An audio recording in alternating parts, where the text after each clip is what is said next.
insultos feitos à população mais carente, num momento de desespero, num momento de vulnerabilidade. E eu estou falando isso depois de uma madrugada em que 9 pessoas morreram em São Paulo. Esse número pode ser maior no litoral de São Paulo, depois das fortes chuvas. Para você ter uma ideia, o mês de março todo há uma expectativa de chuva entre 200 e 300 milímetros. Só nessa madrugada no Guarujá, litoral sul de São Paulo, choveu 290 milímetros, segundo a Paula Soares da Climatempo, ou seja, choveu demais. E a encosta que veio abaixo, a tragédia, um bombeiro que foi lá ajudar, acabou morrendo. E essas tristes cenas que a gente está acompanhando hoje em São Paulo se repetiram ontem no Rio de Janeiro, anteontem em Minas Gerais, no Espírito Santo, e vamos nessa. Só que no meio da tragédia, no meio do caos, quando você espera uma palavra de conforto, o que você recebe é porrada. O prefeito do Rio, Marcelo Crivella, um pastor, e aqui, numa boa, você espera de um religioso, pode ser um pastor, um padre, alguém que tem ali a Deus próximo do coração, uma palavra de fé, uma palavra de esperança, uma palavra de apoio no momento de dor. E nada disso.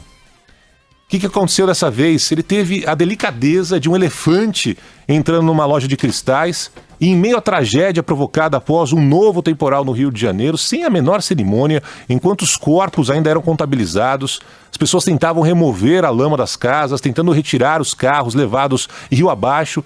O tal Crivella, que eu sinceramente não consigo nem chamar de prefeito, né? Não dá para falar isso, botou a culpa no caso dos moradores, dizendo que se as pessoas não jogarem lixo nas encostas, na beira do rio, no bueiro, teríamos menos problemas. E isso, o meu filho de 8 anos, o Tomás, sabe. É uma realidade.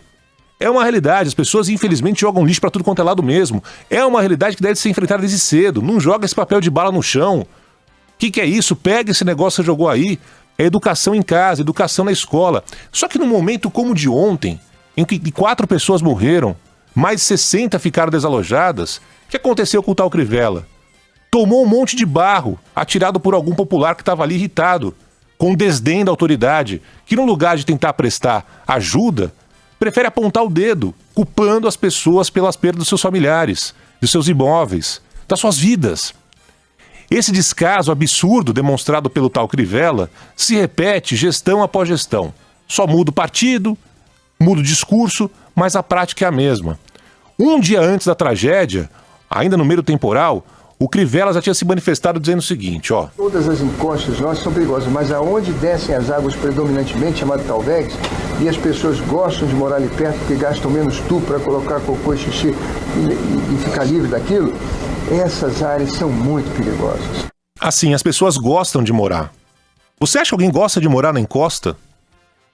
Sem saneamento básico, sem infraestrutura, com esgoto correndo ali na porta, céu aberto? Ou você acha que as pessoas gostam de morar no Leblon, de frente para o mar, em Ipanema, numa cobertura? É isso que disse o prefeito. Como se as pessoas tivessem o poder de escolha, onde eu quero morar. E tudo isso falado em meio à tragédia. Pessoas tinham perdido tudo ali, tudo. Carro, casa, geladeira, fogão, fotos, tudo.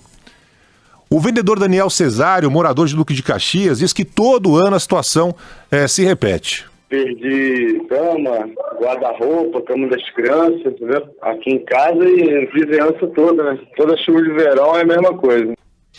A balconista Simone Pereira, que mora em Realengo, um dos locais mais afetados do Rio de Janeiro, conta que a mãe dela tinha acabado de comprar a casa.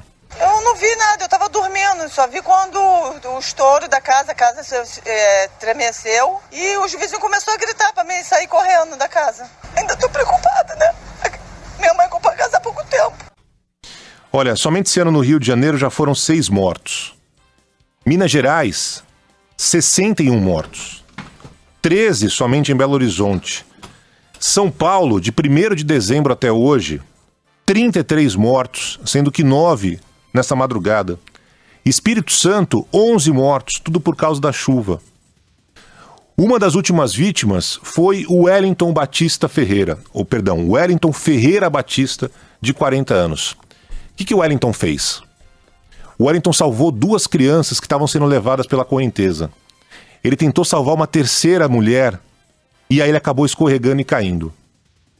E aí o prefeito vai lá e coloca o dedo, aponta o dedo, por exemplo, para o seu Fernando Batista. O seu Fernando Batista perdeu o filho, de 40 anos, um herói, salvou 2 crianças, quase salvou uma 3ª mulher. Infelizmente foi levado pela correnteza e morreu. Vamos ouvir o Fernando falando. Quando ele tirou a criança, foi voltar para apanhar uma caixa, ele escorregou e caiu no bueiro. Aí o colega dele tentou segurar ele até outras pessoas virem para puxar ele, e aí não deu tempo. No momento a ficha não caiu aí, viu? E é isso. Em meio a todo esse caos, com as pessoas ainda chorando a morte de seus parentes, no caso seu Fernando, a morte do filho Wellington, um herói, salvou 2 crianças antes de ser levado pela correnteza, o tal Crivella quer dar lição de moral, como se estivesse fazendo bom seu papel, bem seu papel.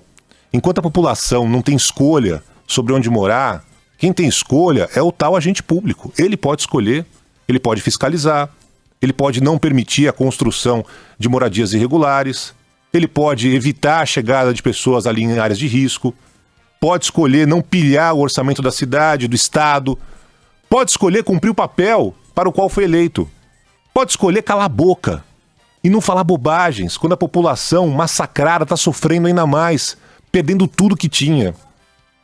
Para que serve um prefeito se o sujeito aparece em meio a mais uma tragédia e a única coisa que faz é botar a culpa na população? Insisto que tem culpa também em jogar o lixo, mas não era esse momento, não era essa hora é a hora de carinho, de respeito, de tentar ajudar. Não faz o menor sentido esse tal Crivella ser candidato à reeleição. A impressão que dá é que ele não gosta da população.